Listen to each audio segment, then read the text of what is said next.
Dr. J.P. Novin talks with Dr. Fernando Delgado, president of Lehman College, about bridging the digital divide in the Bronx and preparing students to use AI responsibly for the future workforce.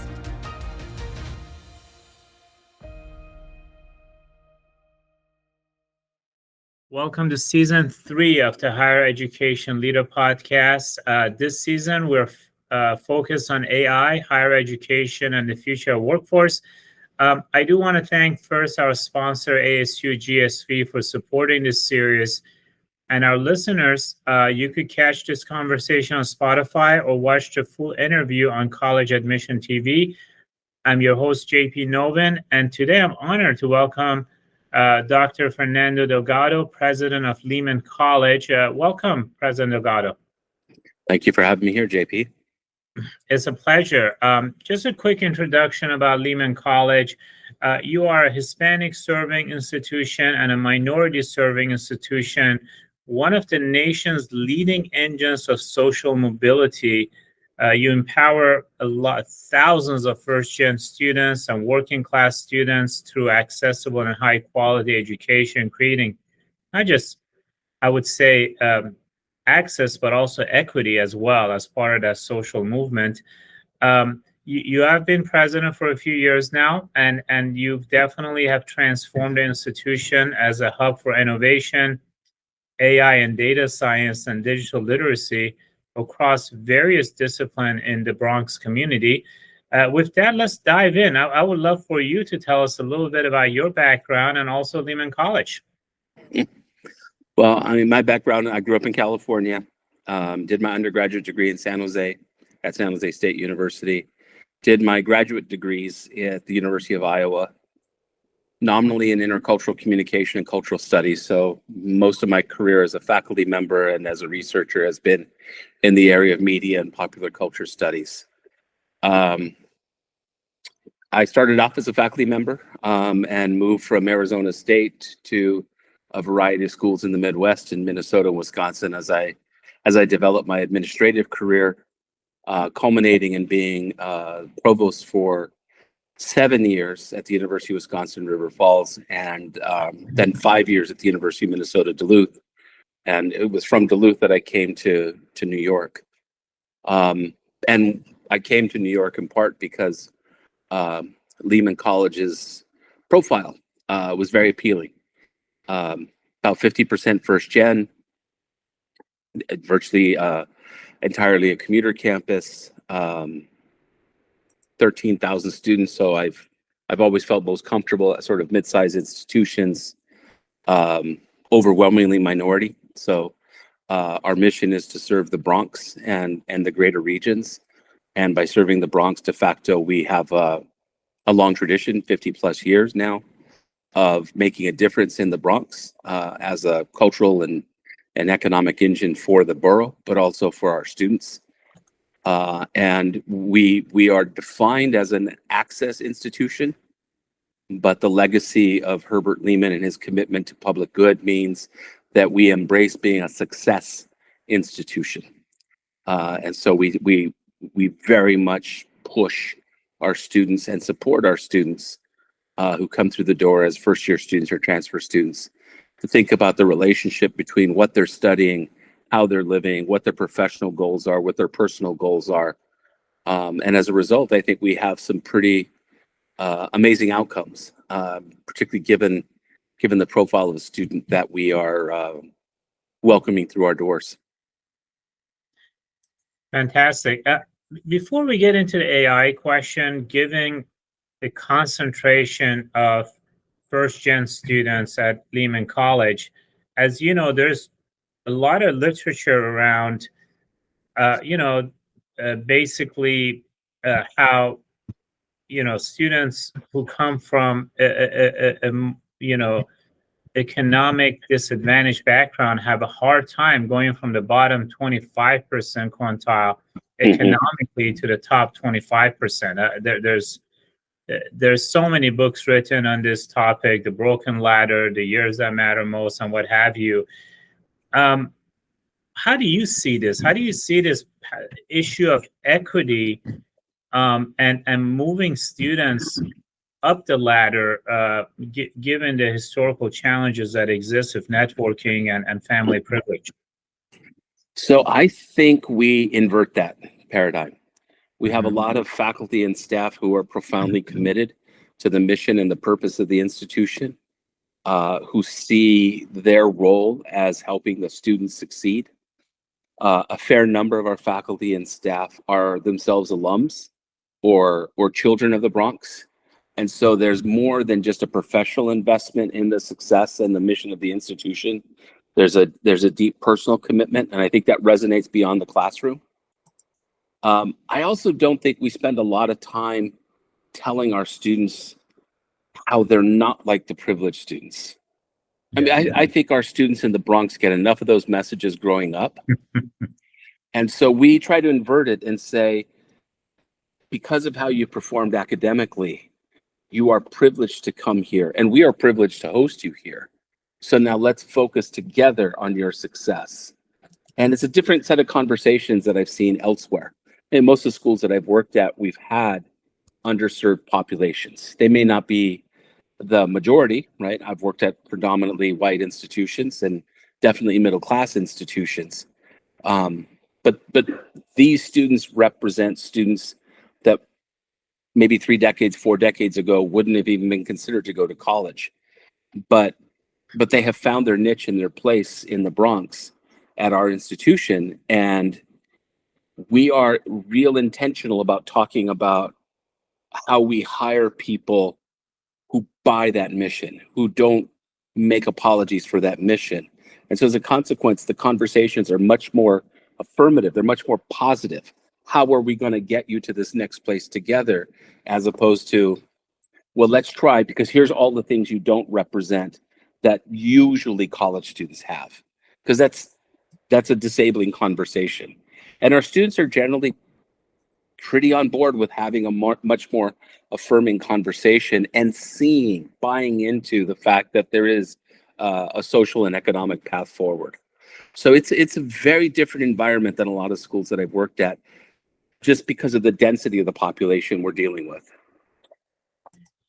So, I mean, you live in your school is in such a rich culture. I mean, as far as the history of Bronx and it remains such an interesting hub. I mean, this is not a normal area of the country. There's just so much history, so much going on.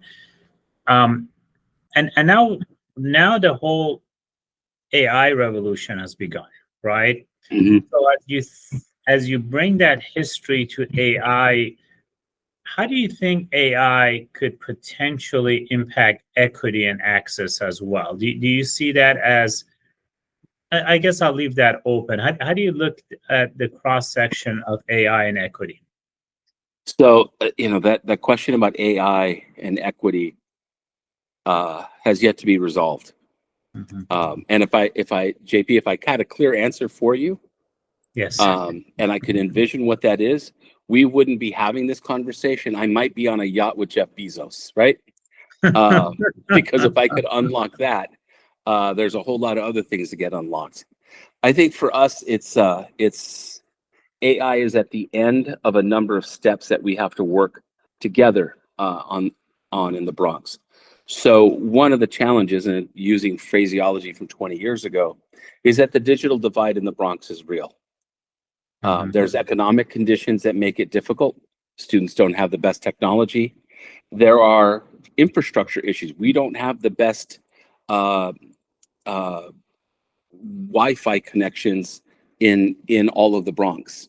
And that divide became real and damaging during COVID, where the students had to go home, and they went home to places where they didn't have the newest laptops, and they didn't have really good connectivity, and they didn't have a place to go because the cafes were closed too, to accomplish that. And we worked very hard, and I want to thank any number of congressional leaders who helped us during that period to provide the tools that we could loan out to the students to help them bridge that. But we have to solve for that divide first, because if AI is the Autobahn of technology moving forward, You still have to have a vehicle to get onto the Autobahn, right?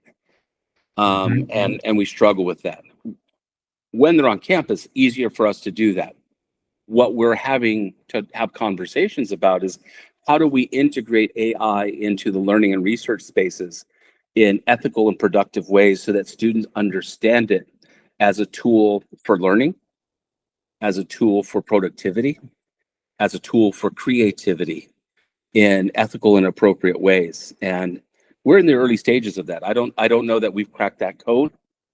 We certainly have begun investing in the professional development of our faculty and staff and tried to model some of those behaviors for our students. I think the students, to their credit, are thirsty for it and are as questioning as the rest of us about how it's really going to work. But in any number of majors, they sort of see how it maps against marketing, finance, science, computer science, how you build these algorithms. I think we're starting to see it in our health and wellness and nursing areas in terms of coming up with multidimensional models for health and health disparities as well. So I think there's a lot of anticipation for where we're going to go, but we're still in the early stages there. And as I said at the outset, we're still working with other entities to try to crack the basic infrastructure gaps that would pose problems for our students. Now you have a very strong nursing and healthcare department and a lot of graduates from there. Also, business and accounting is very popular. Psychology, biology is one of your top 5 majors, I believe. Education. You also have computer science, social work, and others. But as you look at, the impact of AI in the coming 5 years, how do you think it's going to impact the future workforce in the coming 5 years? I mean, I think the skill set's going to have to be different. People are going to have to show how they have mastered different AI tools productively, right, to create things, to create value. They're going to have to fuse AI with some of the basic normative behaviors in their professional fields. Digital and telemedicine is going to be with us for a long time, and modeling health and wellness programs will become important in terms of patient care. I think some of the more interesting things that challenge us, to be quite honest, are in the creative disciplines, where you start thinking about authorship and copyright and the like. But at the same time, I think there are some interesting tools with AI, particularly when you think of the work that writers and playwrights do to understand how to set up and contextualize a particular play or story, and being able to excavate quickly, hopefully accurately, the historical context and to be able to put your characters into that space so that you can then develop the characters. I think those will be really interesting applications. I see a number of our research institutes looking to AI in the same way that maybe 15 years ago we looked at GIS and we thought, wow, this is really interesting tool that can take multiple data sets and give us multiple dimensions of looks at certain kinds of things demographically. AI might be able to take that, but also then predict certain outcomes or certain directions, presuming certain policy variables moving forward. And I think that's a very interesting tool for a number of our majors, particularly as they're looking at dynamic populations. You brought up a very interesting point, which is dealing with risk assessment, privacy, compliance. So you look at healthcare, we have HIPAA, you look at financials, obviously you're in New York, SEC. IRPA is very big, and there's a host of these regulations out there. What is your thought? How do you approach risk assessment while we're still trying to innovate? And can all this compliance and risk assessment keep up and also protect industries? That's to be seen. I think we've definitely seen an uptick, at least in our system, of threats and attacks on our data systems. Obviously, we capture a lot of private data of our students and our employees, but obviously sitting on various servers across our system are these research projects, and they also may have data of folks who are participating in our research. And I'm smiling just because the vulnerabilities have been pointed out to us as college presidents in our system multiple times in the last year. And the amount of energy, effort, and resources that are going in through our IT infrastructures to create these walls and protect us have been considerable and have been growing. I have noticed, for example, in computer science and information systems courses, that from a pedagogical perspective, you can use a local area network. You can, if you will, create an alternative or a false data set with certain parameters and variables and let the students play with that, not unlike they might have done before when they were looking at database administration and, how do you crack the database and then, reconfigure it in ways that are isolated from the rest of the institution. But a lot of the learning is really getting the students to understand the basic tools of AI. I mean, it's not just ChatGPT, right? There's a whole suite, and every day it seems like there are more and more of these tools competing in these spaces. And we do want to kick the tires. I mean, we do want to push some boundaries and try some things. That's the whole professional development and frankly learning curve of higher ed. But at the same time, we have this other tension, and that is, let's not use that kind of activity to create ramps into the institution so that people can mine our actual data and harvest it for other kinds of nefarious purposes. So that tension is being negotiated. Sometimes it feels monthly because as people sort of think of new ways to do their work or explore boundaries, there's that inevitable reaction like, we're not prepared for you to explore at that depth in that moment because we're not sure what the impact is going to be on our safety net. And so those tensions arise with some regularity, and it's probably a good thing that they rise with some regularity. Now, you have been very active as an institution. I mean, just the whole theme of AI for social good. There's the CUNY University wide AI initiative. I think the CUNY AI Hub participant. There's AI and data science and health. There's some integration of Google career certificates and TechWorks as well, and Bronx Business Tech Incubator, which is separate from that. Yep. Who is taking on all of these various initiatives at your institution at Lehman? Well, the ones that come from our system, they have a executive sponsor in our chancellor's office, and we plug in our representatives into whatever they're doing, or if they're opening up slots for our faculty to go learn. Obviously, we send out the call to faculty who are interested in that. More locally, we have a Center for Teaching and Learning, and our provost, Jorge Silva Portes, is really this is a space he wants to, if you will, own. He really wants us to figure out what are the best ways to approach AI particularly from a teaching perspective. So he's written a number of grants, he's secured some funds, he's allocated some funds, and it's really about pulling our faculty together and say, okay, this thing is here. It can mean different things for different disciplines, but let's talk about what are the best ways to integrate and where are the best places to integrate it in our curriculum. Are we going to have a class just in AI, or are we going to use and model AI tools in a variety of classes so students get some redundancy and some experience with how to use them and how to make choices about them, right? Because I think a lot of the first generation fear is that AI is going to control us. Well, if we still believe it's a tool, there's some choices you can make to use it, to not use it. Also how to use it and when to use it. And I think those are the things that the provost, to his credit, is really working with the faculty to explore as they think of AI as a potential resource in terms of how and what they teach. So there's a lot of discussion about AI literacy in higher education. In virtually every podcast I've hosted, presidents have brought that up.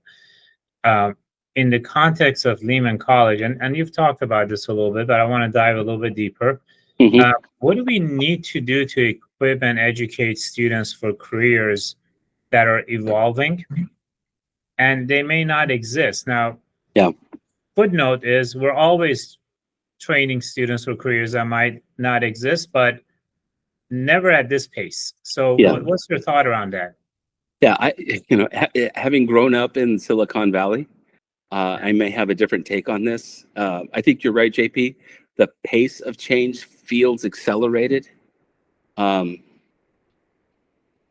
maybe we look back in 10 years and we realize it wasn't that much more accelerated than when we moved from mainframe to distributed computing in higher ed, or we made the move from having rigid computer labs to having students walk around with laptops.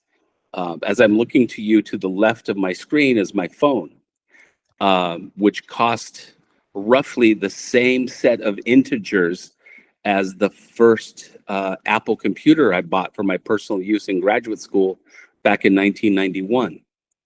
That means it was really expensive back in 1991. Yes. First, right? Because if you spill forward and think about what $1,100 was in 1991, it's probably closer to $4,000 now. Most of us wouldn't spend $4,000 on a phone. The flip side is my phone probably has an exponential capacity more in terms of computing and speed than that Apple IIe could ever have dreamed of, right? Or my first laptop, which I got a year later to do my field work, which, if I recall, was a Mac 145B that weighed a lot, and the battery died after two and a half hours. So when you're in the middle of technological change, it always feels faster than any other change that came from before. And then when you kind of absorbed it and look back, you realize maybe it was about the same speed, right? Because there's always the sort of leading edge and then where the center moves after the leading edge goes through. I'm not sure. I mean, AI its leading edge may be way out there still, and we're just sort of scratching the surface and learning about it. But it definitely will change things. 20 years ago, even 15 years ago, we were talking about active learning classrooms and flipped classrooms because students had the capacity to acquire information much faster. And that was a huge revolution. But for those of us who didn't like to lecture, oh, what tremendous freedom. You mean I could just post my PowerPoint to a learning management system and direct students to go there, and then we could talk about at deeper levels some of the terms that were put on that list, as opposed to just walking through the list in the classroom, so that more learning, if you will, more rote learning occurred outside of the classroom, and deeper learning and conversations about concepts and theories occurred in the classroom. Maybe we see the next generation of that explode with AI. I remember sitting in faculty meetings and hearing faculty complain about this bastardization of knowledge called Wikipedia and how it was horrible. And now it's become part of our vocabulary and our syntax, right? Oh, you don't know it? Google it, Wikipedia it. And suddenly we say that with a level of confidence that 20 years ago, when I started off as a dean, my faculty colleagues would have slaughtered me if I said, I think Wikipedia is a great tool, because we just weren't sure and we were suspicious of it. And I think AI is going through that moment now. And maybe their suspicions are true, but we're going to have to go through this moment. And when we get on the other side, we'll look back and we will observe things that were naive, and we will observe things that we hadn't even thought of now that suddenly become de facto or default approaches in terms of our pedagogy, because we're still creative and thoughtful people who want to be effective teachers inside of colleges and universities, and people will find solutions and see applications that maybe some of us have yet to see. I mean, you and I were pretty much in the same geography. I mean, I'm sure if you say Alta Vista, no one's going to know what we're talking about when the search engines came. And I remember when I used to search for Yahoo, it said powered by Google. I'm going, what is this telling us? Do you remember that? You know? Well, I mean, to that point, we had a leadership retreat last week, and I was sitting at a table with my vice president for IT, and I said, every once in a while, I still miss InfoSeek because that was my search engine. I loved InfoSeek, and by the time 2000 rolled around, I really enjoyed that little character for AskJeeves.com, right? Yeah.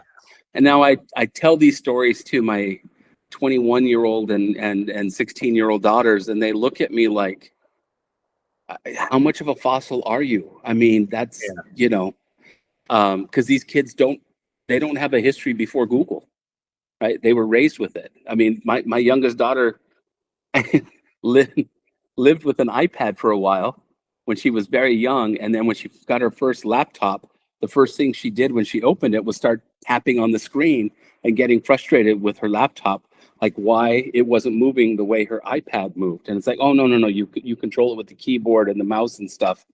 And literally her answer was, why? That's lame. And I'm like, okay. I mean, we appreciate the criticism of 7-year-old, but society has these tools and we use them in different ways for different things. The taken for granted that they have that we didn't have. I mean, trying to explain to a 21-year-old how cool it was to walk around with a beeper in 1997, and they just like, well, what's the point of a beeper? You still had to go look for a phone, right? Yeah. Well, that's stupid because I have a phone. It's like it's just a different paradigm that they exist in. It does provide a context because before internet, before smartphones, before Amazon, Facebook, Google, some of the biggest employers that we have out there is as a result of obviously internet, right? Yep. And the saying goes that it's not AI that's going to replace your job, it's people who use AI better and more efficiently might. But I guess I like to beg the question, which is, if you're on SF, I'm sure you see this in New York. I'm seeing more self-driving cars than Uber today. In fact, they're kind of annoying because they're everywhere, right? Yep. So I'm going, what jobs are they displacing? But can you think about what jobs do you think will get displaced faster in the next 5 years and might even be almost obsolete? Sure. As far as impacting our economy? I think anything potentially on the lower end of the service industries or even the information industries could get lost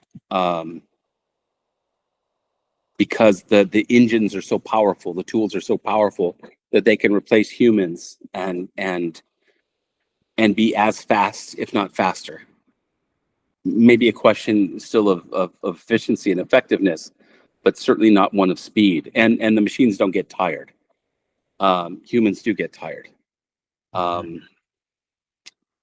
think anybody who works in the creative industry is going to be very suspicious about these tools because the creative process is very personal.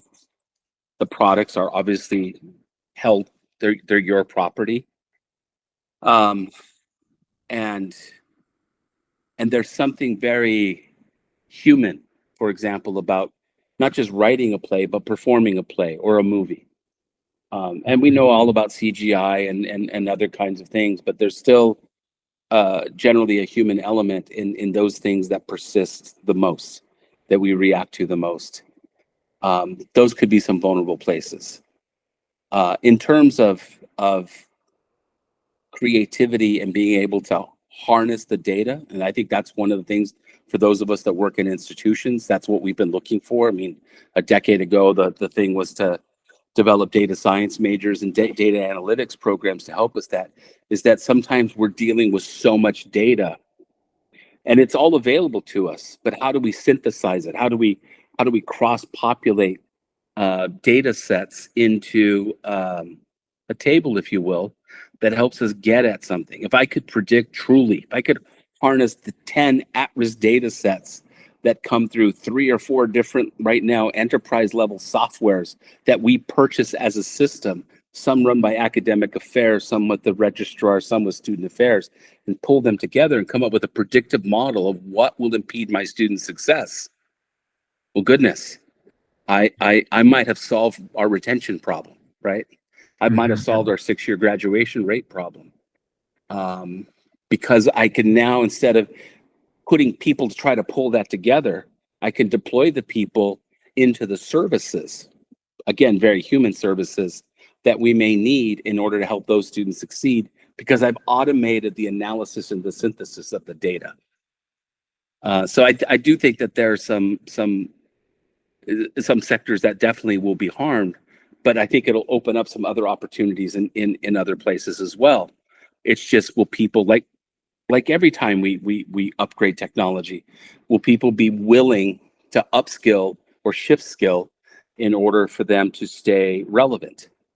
And that's always been a challenge, right? I mean, we see it now over the last 20 years of digital and computing becoming modernized and hyper visible. There are some people who have not been able to adapt or not been given the opportunities to adapt, and they have been left behind economically. And that process may be accelerated by the integration of AI into our daily lives. And so to that point, with AI reshaping so many fields, do you foresee adding, adjusting, or phasing out any academic programs?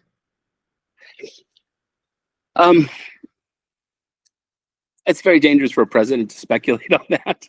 But I will say this.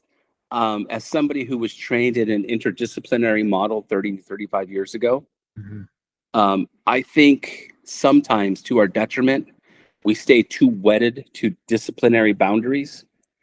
And if you really think about some of the most novel findings in science and some of the most interesting spaces in terms of human theory and even creative activity, it's in those interstitial spaces between fields. Yeah.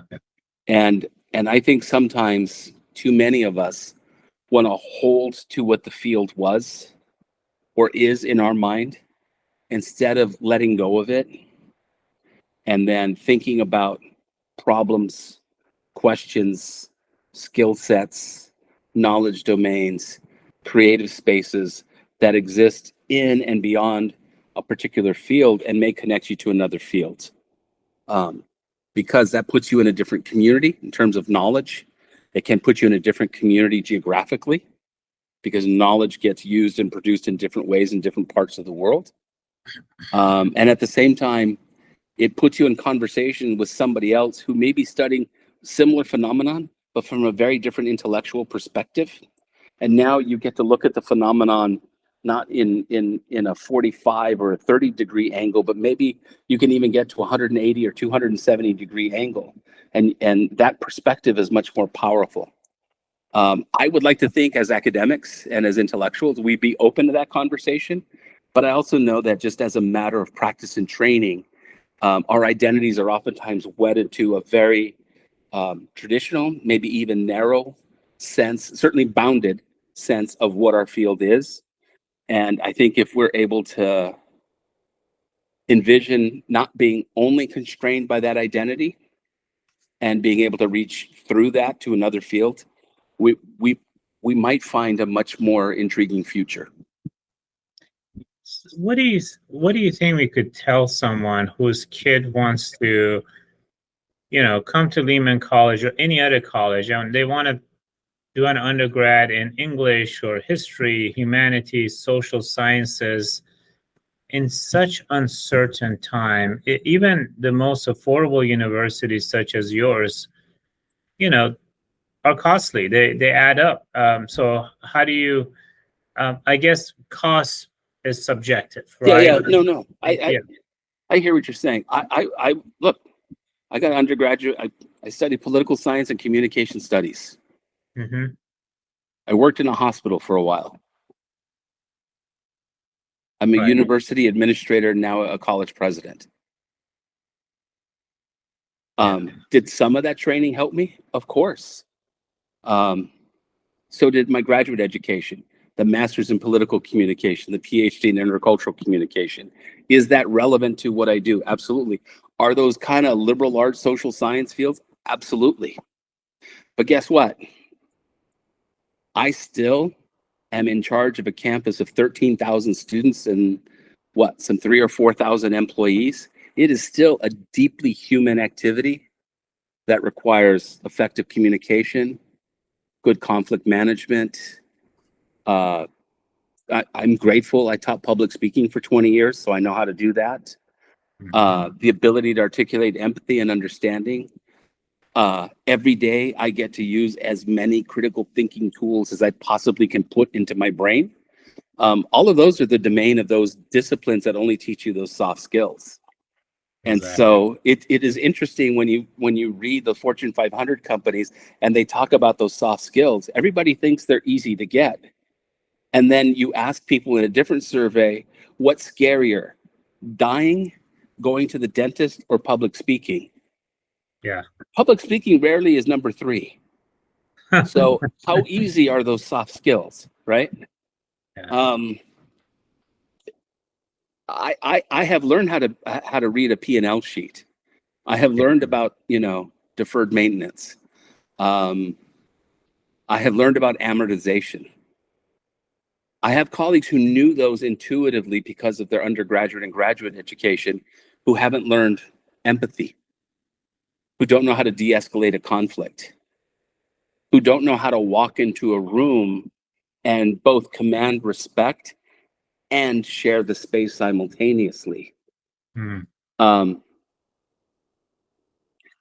And as their friend and colleague, it has been a lot harder for me to try to explain to them how to do those things than it was for my colleagues on the finance side of the house to explain to me those sheets that seemed so complex to me when I started as a dean. Because some of those skills are innately human skills that you refine and develop, and they can be refined and developed, but they require you to first risk failure and confront failure and weakness in order to overcome them. I've rarely seen an English major who says, I can't write a 2-page memo and not be able to do it well. So I think sometimes the attack on the humanities and social sciences is a little bit misguided and misses some of the essential pieces in service-based, information-based economies that dominate a lot of the Western world. If we have economies that are dominated by service sectors and information sectors, wouldn't we want people who understood the human interaction? And wouldn't we want people who are good at processing and articulating meaningful messages? Of course we would. But somehow in these two very predominant kind of economic and social sectors, we're like, there's no more space for the humanities or social science graduate. I think that's a little bit premature and short-sighted. Having said that, at Lehman, how do we accomplish that? We also encourage students to do active and experiential learning, including internships and practicum, because we want them to practice while they're learning so that they understand where and how what they're learning in the classroom can be applied most effectively. So they can hit the ground running when they graduate. I think to your point, the humanities, social sciences are exactly the areas that AI can't do because, Yes. The way the brain of AI works is just with a lot of inundated data and zeros and one in making decision part of the neural network, whereas human biological brain could create new ideas, new thoughts, look at gray areas. And that's exactly, maybe those are the jobs, President Delgado, that are not going to get replaced because of how our brain is different than how AI operates. I agree. And think about it this way. Lots of business schools over the last decade have introduced undergraduate majors in the area of sales, customer service sales, and B2B sales. I don't know if that's the best way to teach sales.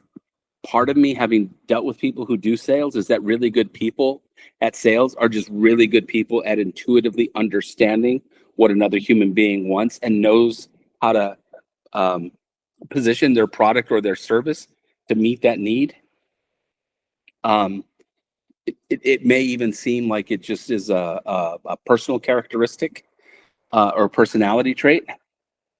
I don't think AI can replace that. I really don't. Definitely, AI cannot teach wisdom and experience. No. No. I mean, you could. I mean, I was talking to my wife, who's a pharmacist, and she's like, if someone is feeling pain, I, as a human, can empathize and make that connection. Now, AI could give you a Tolstoy novel about the pain, but they can experience it and calm you down. Yeah. And that's the area that's helpful. Now, I guess there are a lot of questions.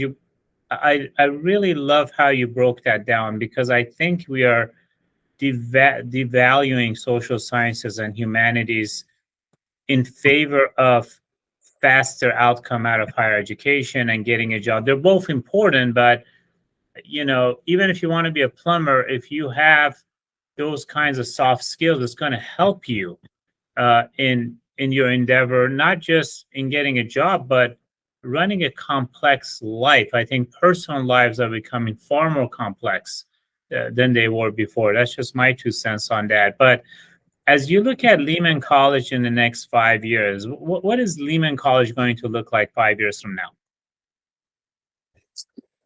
Goodness. I don't think we're going to look that different than we are now. And that may be both good and bad for society. Hopefully we've got our second science building up so that students can understand how to do science, so that we have 21st century spaces and labs that allow them to understand the tactile components of biology, chemistry, physics, computer science. And I think people forget that. Science is not a theoretical thing. It is grounded in theory, of course. But it informs a hypothesis that you then test, oftentimes in a lab. And in those lab spaces, and having them be state-of-the-art and equipped well, are important for the kinds of discoveries we need moving into the future. So I think people thinking, well, you don't need those spaces, that may be premature. And I always challenge people with online education does wonders in any number of fields. But some of the most famous online proprietary schools, they never offered a real nursing degree. They offered a RN to BSN credential, which could be helpful to your professional development. They didn't offer a microbiology degree or biochemistry.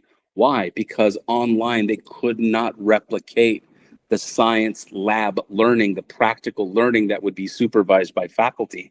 And so, ironically, they went to things like business and education and the humanities and the social sciences. Even as everybody else was saying, we needed more STEM, which is an interesting dichotomy if we think about the growth of online education from the mid-90s to now. I think one of the things that we will see is that what the classroom space is and how people learn in that classroom space will continue to evolve. I suspect there'll be fewer lectures and more conversations. I suspect there will be more talking, but it'll be in smaller groups, and they'll be around demonstrations and case studies. I think the students will be challenged to be empowered and be earlier and better producers of knowledge as opposed to consumers of knowledge and information. Because we generally push them in their senior and junior years to be producers of knowledge, and certainly in the graduate school, we may see that pushed down into their freshman and sophomore years. I also think that's probably a good thing, because with that knowledge comes the wisdom of the choices you make. Should you do this is as important as can you do this? And I think sometimes students we all get focused in testing, can you do this? And we forget the conversation of, should you do that? Let's think about the ethical implications. Let's think about the practical implications. AI is its own great example. As somebody who lived in Phoenix, Arizona, I'm not so sure building these mega centers for AI in a desert where it only rains 8 inches a year and the population has been exploding for 3 decades is maybe the best set of choices. Mm-hmm. Maybe you want to put it in Minnesota where there's 10,000 lakes and a lot of snow runoff, or North Dakota where there's a lot of snow and not so many people. Oh, I get it. People don't want to live in the cold. Okay, fine. But putting those things in Southern California, in the desert of West Texas, in Phoenix, in Nevada, where there already is not enough water. Maybe smart people need to be just that little bit smarter about those choices and the sustainability of those choices long term, both for the company, but also for society and those communities that surround it. Very true. Well, President Delgado, you've been incredibly insightful. Really, thank you for your time. Appreciate it. My pleasure. My pleasure. Good luck with the project. Thank you. Thank you. Right. Take care. We hope you enjoyed this episode of the College Admission TV Presidential Podcast. Stay tuned for our next episode, where we'll bring you another insightful conversation with a distinguished leader in higher education.